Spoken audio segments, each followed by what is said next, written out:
Hello, welcome to holy mission biology class. आज हम लोग आपके सामने 12th का कुछ पोर्शन के क्वेश्चंस लेके आए हैं। इस क्वेश्चन की शुरुआत करने से पहले एक लाइन सुनाना चाहेंगे। ज़िंदगी में कुछ भी हो जाए रुकना नहीं है, थमना नहीं है।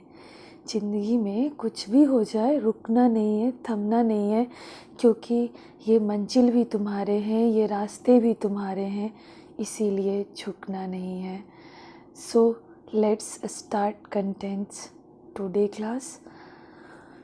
अगर हम बात करते हैं चैप्टर का नाम, तो चैप्टर का नाम है रिप्रोडक्शन इन ऑर्गेनिज्म, यानी कि जीवों में जनन। और हम बायलैंग्वेज में चलेंगे ताकि आप लोग को ना तो हिंदी मीडियम के बच्चे को दिक्कत होगी और ना ही इंग्लिश मीडियम वालों को। तो जैसे कि कुछ कंटेंट्स और क्वेश्चंस लेते हुए चलेंगे, तो फर्स्ट टॉपिक अगर देखेंगे इस चैप्टर का तो हो जाता है what do you understand life span, यानी कि जीवन अवधि से आप क्या समझते हैं।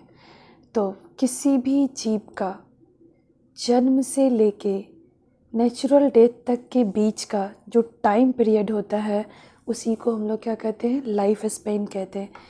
यानी कि time period between birth to natural death known as life span. It does not depend on its size, यानी कि ये किसी भी ऑर्गेनिज्म के साइज़ पे डिपेंड नहीं करता है।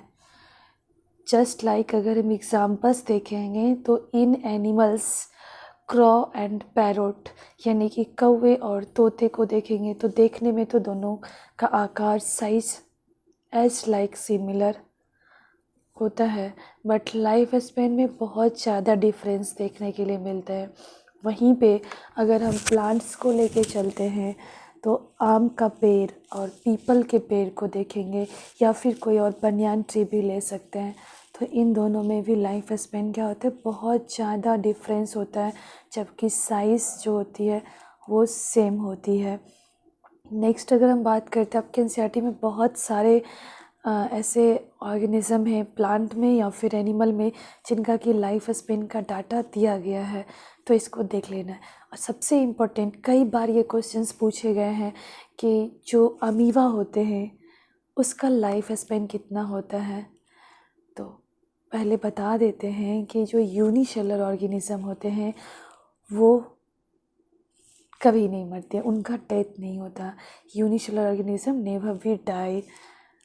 वो क्या करते हैं, आप लोग देखते होंगे कि जो अमीबा होता है, यानी कि वो अपने साइज़ को वेरी करते हैं, चेंज करते हैं, और एक समय बाद क्या होता है कि वो 2 डॉटर सेल्स में डिवाइड हो जाते हैं, तो उनकी कभी डेथ नहीं होती है। बाकी जितने भी ऑर्गेनिज़म हैं सारे मॉर्टल हैं, मगर वो एक ऐसा है जो कि इमॉर्टल होता है, उनका डेथ नहीं होता। नेक्स्ट टॉपिक की बात करते हैं जो कि सेकेंड हो जाएगा, मोस्ट इम्पॉर्टेंट है, वो है आपका reproduction. What is reproduction? It is a biological process in which each organism maintain its continuity of his population, यानी कि जिसके द्वारा सभी ऑर्गेनिज्म अपने पॉपुलेशन के कंटिन्यूटी को मेंटेन करते हैं।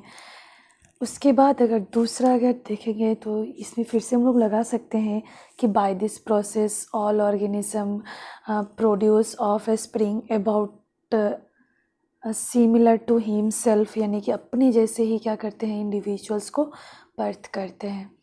चलिए हिंदी में बात करते हैं कि यानी कि जीव विज्ञान की वैसी प्रक्रिया जिसके द्वारा सभी जीव अपने जैसे ही संतान की उत्पत्ति करते हैं उसे हम लोग जनन कहते हैं, यानी कि रिप्रोडक्शन कहते हैं।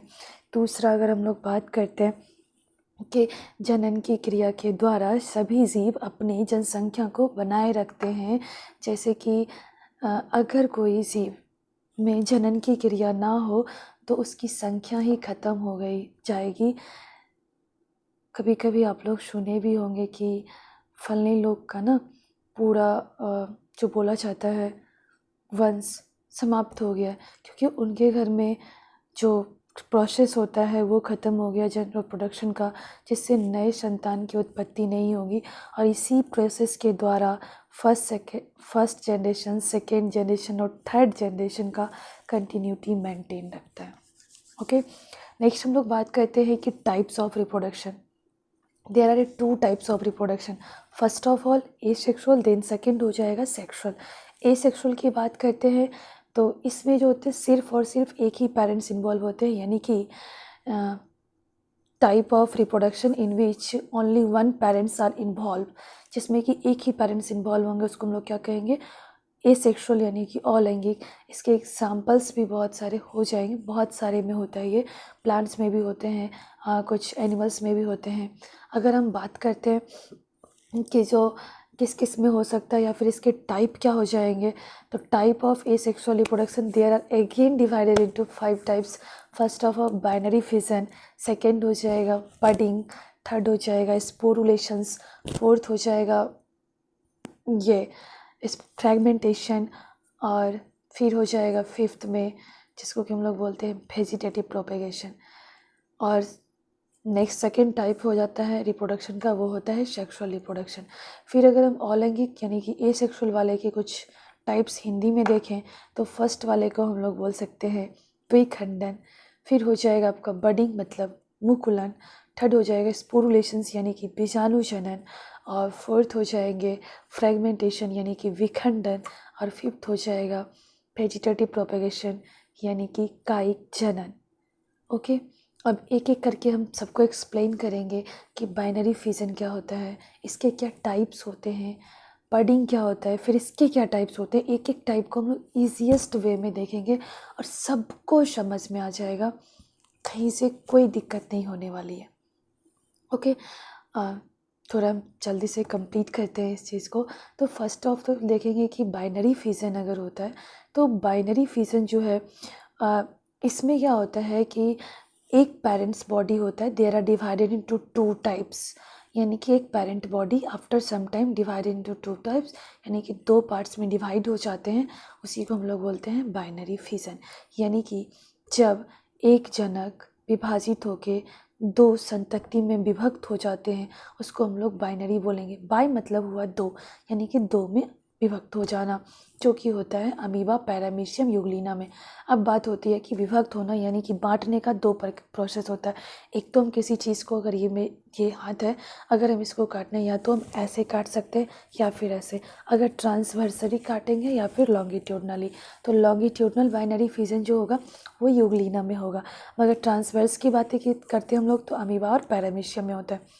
वहीं पे अगर बडिंग को देखेंगे तो जो बडिंग होता है वो ईस्ट और हाइड्रा में होता है। यहाँ पे पेरेंट्स बॉडी के ऊपर एक छोटे से बड आ जाते हैं यानी कि कली आ जाती है, और वो बाद में क्या होते हैं कि डेवलप करते हैं, और डेवलप करने के बाद जब कम्प्लीटली डेवलप हो जाते हैं तो अपने पेरेंट्स बॉडी को छोड़ देते हैं और उसके जैसा ही सेम बॉडी बना के तैयार हो जाते हैं।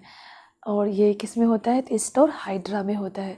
ये सिंपल सी एग्जांपल है कि आजकल के बच्चे भी यही करते हैं, जब तक अपने मम्मी पापा की ज़रूरत होती है उनसे जुड़े रहना, जैसे ही नीड ख़त्म साइड। उसके बाद अगर हम बात करेंगे बडिंग के बाद स्पोरुलेशंस हो जाते हैं। यहाँ पे एक थिन लेयर होता है पेरेंट्स का और उसके अंदर छोटे छोटे छोटे छोटे स्पोर्स आ जाते हैं, और प्रत्येक स्पोर्स जो होता है वो नए इंडिविजुअल्स को बना सकते हैं, उसी को हम लोग क्या बोलेंगे, स्पोरुलेशन। इसके भी कई टाइप्स होते हैं, जूएस्पोर, कोनाइडिया। उसके बाद अगर बात करते हैं एप्लेनोस्पोर्स, ये सब इसी के टाइप्स हैं जो कि नेक्स्ट वीडियो में हम लोग देखेंगे। मगर इसमें एक और टाइप्स हम लोग देख लेते हैं, फ्रैगमेंटेशन। यहाँ पे पेरेंट्स के जो बॉडी होते हैं वो डिवाइड कर जाते हैं मल्टीपल टुकड़े में, यानी कि 2 और मोर देन 2 पार्ट्स में वो डिवाइड हो जाएंगे, और प्रत्येक पार्ट जो होता है वो नए इंडिविजुअल्स को बर्थ कर देता है, उसी को हम लोग क्या कहेंगे, फ्रैगमेंटेशन कहेंगे। ठीक वैसे ही जैसे कि हम लोग कहानी सुने हैं कि सप्तशती में कि रक्त बीज नामक एक राक्षस था, उसका रक्त जैसे ही गिरता था तो वैसा ही सेम तैयार हो जाता था। तो यहाँ पे हर एक पार्ट से क्या होता है कि नए ये जो होते हैं ऑर्गेनिज्म तैयार हो जाते हैं। लास्ट जो टाइप है वो है वेजिटेटिव प्रोपेगेशन। इसमें जो प्लांट होते हैं उसके वेजिटेटिव पार्ट का यूज़ किया जाता है। वेजिटेटिव पार्ट रूट, स्टेम और लीफ होते हैं, उसका यूज़ करके नए पार्ट्स को, नए प्लांट बन जाते हैं या फिर तैयार किया जाता है। इसमें 2 मेथड होते हैं, एक होता है नेचुरल और दूसरा होता है आर्टिफिशियल। नेचुरल में जो कि नेचुरल इन्वायरमेंट में रेडी होगा प्लांट, उसको हम लोग बोलेंगे नेचुरल वेजिटेटिव प्रोपेगेशन। जिसमें हम लोग आर्टिफिशियली तैयार करवाएंगे उसको बोलेंगे आर्टिफिशियल वेजिटेटिव प्रोपेगेशन, यानी कि जिसमें कुछ टेक्निक और टूल्स का यूज़ किया जाएगा। अगर यहाँ पे जो नेचुरल वाले होते हैं उसमें बाय रूट, बाय स्टेम और बाय लीफ। आप कहीं घूमने के लिए जाओगे, किसी के दरवाजे पे प्लांट्स आपको पसंद आ जाएंगे, वो उनसे मांगोगे और वो एक टहनी आपको दे देंगे, यानी कि स्टेम काट के दे देंगे, और वो आप अपने घर पे लगा लोगे तो वो जो होता है वो बाय स्टेम वाले में आ जाएगा, जिसमें कि शुगर केन वगैरह होता है। अब यहाँ पे बात होती है कि क्या उसके लिए हमको, हाँ, मगर एक प्रॉपर इन्वायरमेंट का वेट करना पड़ता है कि उसी सीज़न में वो लगाए जाएंगे। जो लोग गन्ने की खेती करते होंगे उनको ज़्यादा पता होगा। नेक्स्ट वीडियो में हम लोग देखेंगे सेक्सुअल रिप्रोडक्शन। आज का क्लास यहीं तक रखते हैं, नेक्स्ट डे फिर हम लोग मिलेंगे। Bye, tata, see you.